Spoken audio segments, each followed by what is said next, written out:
السلام عليكم ورحمة الله وبركاته. الحمد لله وكفى وسلام على عباده الذين اصطفى أما بعد.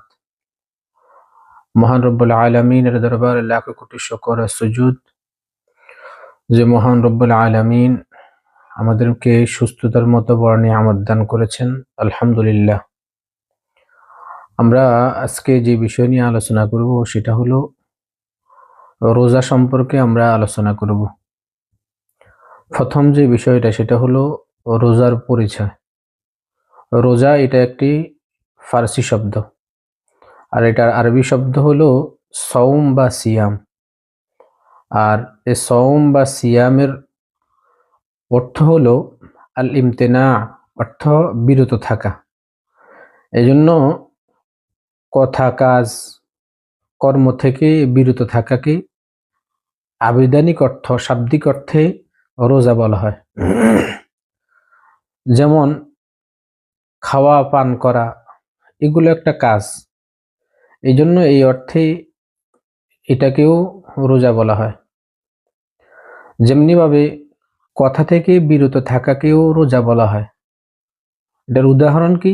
এটার উদাহরণ হলো হযরত ঈসা আলা নবিয়িনা আলাইহিস সালাতু ওয়াস সালামের আম্মা যখন হযরত ঈসা আলা নবিয়িনা আলাইহিস সালাতু ওয়াস সালামকে নিয়ে হযরত মারিয়াম আলাইহিস সালাতু ওয়াস সালাম তেনার স্বজাতীয় গোত্রে যখন আসলেন, তখন আল্লাহ তাআলা তেনাকে বলে দিলেন যে কি ফাইম্মা তারাইন্না মিনাল বাশারি আহাদা ফাকুলি ইন্নী নাযারতু লির-রহমানি সাওমা ফালান উকাল্লিমাল ইয়াওমা ইনসিয়া।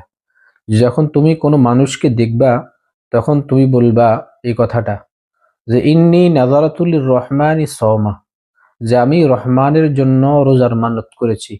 ফালান উকাল্লিমাল ইয়াওমা ইনসিয়া, যে আমি আজকে কোনো মানুষের সাথে আমি কথা বলবো না। এটা আর পারিভাষিক অর্থ, রোজার পারিভাষিক অর্থ হলো যে রোজার নিয়তে আল্লাহ তাআলার সন্তুষ্টির জন্য সবেহ সাদেক থেকে সূর্য অস্তমিত যাওয়া পর্যন্ত খাওয়া, পানাহার এবং স্ত্রী সহবাস থেকে বিরত থাকাকে রোজা বলা হয়। আর রোজার উদ্দেশ্য হলো আল্লাহ তাআলার নৈকট্য অর্জন করা এবং নিজেকে তাকওয়াবান বানানো, অর্থাৎ নিজেকে একজন মুত্তাকি বানানো। ২ নম্বর হলো রোজা কি শুধু আমাদের উপরেই ফরজ ছিল নাকি অন্য কারো উপরেও রোজা ফরজ ছিল? তো আল্লাহ তাআলা কোরআন মাজিদের মধ্যে সূরাতুল বাকারা আল্লাহ তাআলা বলেন, ইয়া আইয়ুহাল্লাযীনা আমানু কুতিবা আলাইকুমুস সিয়াম কামা কুতিবা আলাল্লাযীনা মিন ক্বাবলিকুম লাআল্লাকুম তাত্তাকুন। আল্লাহ তাআলা কোরআন মাজিদের মধ্যে বলেন, হে ঈমানওয়ালারা, কুতিবা আলাইকুমুস সিয়াম, আমি তোমাদের উপরে সওম অর্থাৎ রোজাকে আমি ফরজ করেছি। কামা কুতিবা আলাল্লাযীনা মিন ক্বাবলিকুম লাআল্লাকুম তাত্তাকুন, এবং শুধু তোমাদের উপরে রোজা ফরজ করেছি বিষয়টা এমন নয়, তোমাদের পূর্ববর্তীদের উপরেও আমি আল্লাহ তাআলা রোজা আমি ফরজ করেছিলাম। রোজা কেন ফরজ করেছি? লাআল্লাকুম তাত্তাকুন, যাতে করে তোমরা মুত্তাকি হতে পারো। ৩ নম্বর বিষয় হলো আমাদের উপরে রোজা কিভাবে ফরজ হয়েছে। আমাদের উপরে রোজা আল্লাহ তাআলা ফরজ করেছেন ৪টা ধাপে। ১ নম্বর হলো রোজার অভ্যাস করানোর জন্য। যেমন আল্লাহ রাসূল সাল্লাল্লাহু আলাইহি ওয়াসাল্লাম হাদিসের মধ্যে আছে, ইয়াসুমু সালাসাতা আইয়ামিন মিন কুল্লি শাহরিন। আল্লাহ রাসূল সাল্লাল্লাহু আলাইহি ওয়াসাল্লাম প্রতি মাসে ৩টা রোজা রাখতেন। এটা হলো ১ নম্বর বিষয়। ২ নম্বর হলো হযরত আবু হুরায়রা রাদিয়াল্লাহু তাআলা আনহু তিনি বলেন, আল্লাহ রাসূল সাল্লাল্লাহু আলাইহি ওয়াসাল্লাম আমাকে ৩টা নির্দেশ দিয়েছিলেন। তার মধ্যে একটা হলো প্রতি মাসে ৩টা রোজা রাখা। ২ নম্বর হলো সালাতুদ দুহার নামাজ আদায় করা ২ রাকাত, এবং ৩ নম্বর হলো আল্লাহ রাসূল আমাকে বলছে তুমি ঘুম যাওয়ার আগে তুমি ভিতরে নামাজ পড়ে নাও। এই ৩টা নির্দেশ আল্লাহ রাসূল আমাকে দিয়েছেন। ৩ নম্বর হলো যে এই রোজা রাখলে, ৩টা রোজা রাখলে ফজিলত কি? আল্লাহর হাবিব সাল্লাল্লাহু আলাইহি ওয়াসাল্লাম বলেন, যে ব্যক্তি এই ৩টা রোজা রাখবে সে সারা বছর রোজা রাখার সওয়াব সে পাবে। সুবহানাল্লাহি ওয়া বিহামদিহি। আমাদের উপরে রোজা ফরজ হওয়ার দ্বিতীয় ধাপ হলো একটা রোজা ফরজের মাধ্যমে। হাদিসের মধ্যে আসছে আল্লাহর হাবিব সাল্লাল্লাহু আলাইহি ওয়াসাল্লাম বলেন, কদিমান নবী সাল্লাল্লাহু আলাইহি ওয়াসাল্লাম আল মদিনা ফারাআল ইয়াহুদ। আল্লাহর হাবিব সাল্লাল্লাহু আলাইহি সাল্লাম যখন মদিনায় আগমন করলেন, তখন ইহুদিদেরকে আল্লাহর হাবিব সাল্লাল্লাহু আলাইহি সাল্লাম দেখলেন তাসুমু ইয়াউমা আশুরা, যে ইহুদিরা আশুরার দিনে তারা রোজা পালন করে। তখন আল্লাহর হাবিব সাল্লাল্লাহু আলাইহি ওয়াসাল্লাম তাদেরকে জিজ্ঞেস করল, ফাকালা মা হাজা, যে এই যে তোমরা রোজা রাখতেছো, এটা কেন রোজা রাখতেছো, এটা কি উদ্দেশ্যে? তখন তখন তারা বলল হাযা ইয়াউমুন সালিহ, এটা একটা ভালো দিন, এটা একটা কল্যাণকর দিন। এটা হাযা ইয়াউমুন নাজ্জাল্লাহু বানি ইসরাঈলা মিন আদুওয়িহিম, ওই ইহুদিরা বলতেছে যে এই দিনে বনি ইসরাইলদেরকে আল্লাহ তাআলা তাদের শত্রুদের থেকে আল্লাহ তাআলা নাজাত দিয়েছেন, মুক্তি দিয়েছেন। এজন্য ফাসামাহু মুসা আলাইহিস সালাতু ওয়াস সালাম, তিনি এই দিনে তিনি রোজা রাখতেন। এই জন্য আমরাও এই দিনে কি রাখি? রোজা রাখি। ফাকাল, তখন আল্লাহ রাসূল সাল্লাল্লাহু আলাইহি ওয়াসাল্লাম বললেন, আহাক্কু বিমূসা মিনকুম, আমি তোমাদের থেকে মূসার ব্যাপারে আমি বেশি হকদার। ফাসামাহু ওয়া আমারা বিসিয়ামি, তখন আল্লাহ রাসূল সাল্লাল্লাহু আলাইহি সাল্লাম নিজেও এই দিনে রোজা রাখলেন এবং সাহাবায়ে কেরামকে আল্লাহ রাসূল সাল্লাল্লাহু আলাইহি ওয়াসাল্লাম এই দিনে রোজা রাখতে আদেশ করলেন। আমাদের উপরে রোজা ফরজ হওয়ার তৃতীয় ধাপ হলো রোজা রাখার ব্যাপারে স্বাধীনতা। আল্লাহ তাআলা কোরআন মাজিদের মধ্যে বলেন, ফামান কানা মিনকুম মারিদান আও আলা সাফারিন ফাইদ্দাতুম মিন আইয়ামিন উখর। আল্লাহ তাআলা কোরআন মাজিদের মধ্যে বলেন, তোমাদের মধ্যে থেকে যে ব্যক্তি অসুস্থ অথবা যে ব্যক্তি সফরে থাকে, সেজন্য ফাইদ্দাতুম মিন আইয়ামিন উখর, সেজন্য তার এই অসুস্থতা এবং সফরে থাকাকালীন যে রোজাগুলো ভঙ্গ করে, সেই জন্য ফাইদ্দাতুম মিন আইয়ামিন উখর, অন্য সময়ে যেন সে রোজাগুলো পূর্ণ করে নেয়। এরপর আল্লাহ বলেন, ওয়া আলাল্লাযীনা ইউতীকুনাহু ফিদিয়াতু তুআমু মিসকিন। এরপর আল্লাহ তাআলা বলেন, যারা রোজা রাখার ক্ষেত্রে যারা অক্ষম, অর্থাৎ যারা রোজা রাখতে পারবে না, এই ক্ষেত্রে তাদের জন্য আল্লাহ তাআলা বলেন সেই যেন একজন মিসকিনকে সেই যেন খাবার দান করে। আমাদের উপরে রোজা ফরজ হওয়ার চতুর্থ ধাপ, আল্লাহ তাআলা কোরআন মাজিদের মধ্যে বলেন, শাহরু রমাদান আল্লাযী উনজিলা ফীহিল কুরআন হুদাল লিন-নাস ওয়া বায়্যিনাতিম মিনাল হুদা ওয়াল ফুরকান। আল্লাহ তাআলা এই আয়াতের এই অংশ বলার পর আল্লাহ তাআলা বলেন, ফামান শাহিদা মিনকুমুশ শাহরা ফালিয়াসুমহু। আল্লাহ বলেন, তোমাদের মধ্যে থেকে যে ব্যক্তি রমজান মাস যে ব্যক্তি পায়, ফালিয়াসুমহু, সুতরাং সে যেন রোজা রাখে।